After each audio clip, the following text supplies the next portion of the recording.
Avant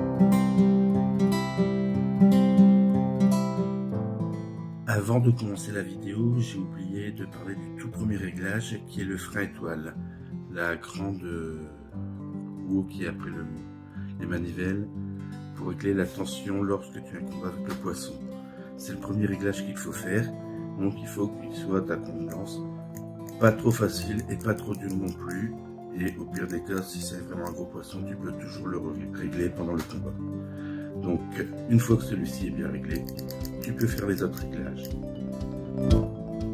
Regarde papa, quand tu règles bien ton frein, tu appuies sur la gâchette, hop, ça descend, et hop, ça s'arrête et ça fait pas de nœud.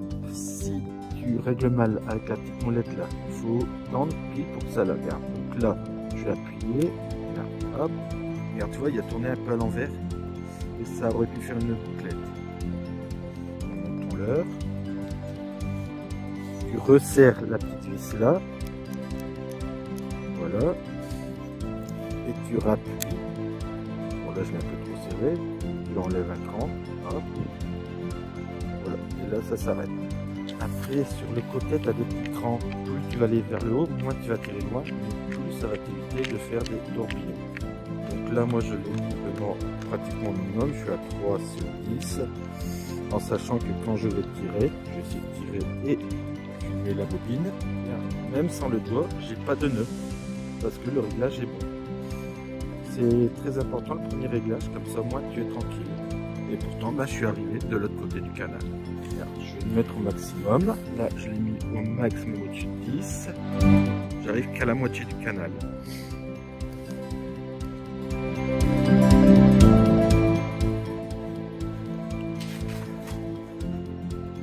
En cette saison, je pêche beaucoup l'accro. Donc, il y en a déjà des toutes faites comme celle-ci. Donc, on l'achète, elle est prête à pêcher. Il y a déjà le texan qui est planté dedans. J'ai trouvé aussi ce modèle-là, tout fait l'hameçon qui est dedans, mais lui là, il n'est plus en texan, mais il a un anti-herbe dessus. Et il est un peu plus dur, alors que l'autre il est complètement souple. Et les texans, donc t'as soit des texans non plombés ou des texans plombés. Donc le montage, quand on veut monter un texan, tu prends le texan à l'envers, tu rentres légèrement par la tête et tu le sors tout de suite, laisser un petit peu la taille de la rampe là, tu le mets à l'envers, tu le mets jusqu'au bout et tu fais ton demi-tour. Comme ça, ton hameçon il est bien droit. Après, tu mets sur le côté, tu regardes la taille de la courbure et tu sors où tu as fait. Là, j'ai pris mon pouce en repère de tout à l'heure. Je peux directement le mettre. Mais derrière, tu plombes bien droit pour faire ton montage. Et après, une fois que celui-là, bah, soit tu prends la petite tête, ou soit bah, il y a déjà une petite fente pour mettre ta tête dedans. Et voilà, ton montage est prêt à pêcher. Pour ceux qui n'ont pas de petite fente, il suffit juste, hop, quand tu as passé ton texan, tu repousses un petit peu et hop, tu fais entrer le bord de ta tête dedans. Et quand tu vas ferrer, il faut ferrer un peu plus fort pour faire sortir la tête tout simplement. Sans tomber. Donc tu as la chance d'acheter avec une petite tourbillon comme ça. Il suffit juste de visser dans la tête. Voilà. Hop. Hop. Et une fois qu'il est là, bah, tu prends encore à la courbure, tu mets ton pouce, tu piques au bord de ton pouce et tu fais sortir. Voilà. Et après, bah, tu es monté. Celui-là, il a des pattes qui flottent. Donc il sera toujours plus ou moins comme ça avec le point en dessous et là au-dessus, comme ça, même avec le petit point qui bougera si tu ne bouges plus. Celui-là, les pattes sont légèrement, enfin avec une sorte de petite escalation sur le bord, comme ça quand tu vas avancer, la patte elle va monter et descendre et ça fera un autre mouvement. Au repos, bah, ça flottera toujours, c'est la matière qui flotte. Et quand tu vas le bouger, il va donc flapper, et si tu bouges un peu plus, ben, mieux que ça reste pendouillard et pas trop bouger. Celui-là il va vraiment monter et descendre.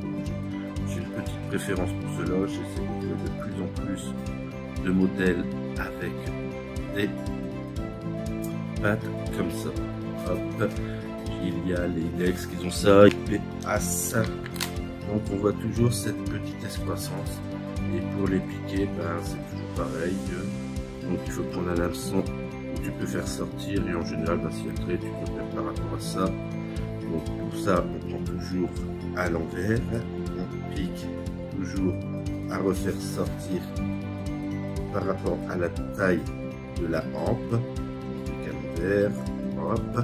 On la serre, on lui fait faire son demi-tour. Voilà. Une fois qu'il est là, ben, on prend le bout à tourner. On pique. Voilà, hop. Et une fois que c'est sorti, ben lui, il y a un petit truc qu'on met dedans. Donc la tête, elle est directement dedans. On s'ouvre un peu plus d'être sûr, on repique et voilà. Il est prêt à pêcher. Et le poisson, quand il va mordre, ben, il faudra faire un peu plus fort. Et hop, il sera pris dedans. Et je fais mon quart de tour pour attraper la bannière. Juste pour attraper la bannière. On relève. Voilà. On a une pêche hivernale, donc il faut aller tout doucement. C'est vraiment minimaliste. Vraiment, les poissons, ils sont froids, ils restent longtemps plaqués au sol, au chaud. Ils se dépensent que pour se nourrir. Donc si ça va trop vite, ils dépensent plus d'énergie que pour leur proie, ils iront pas. Merci.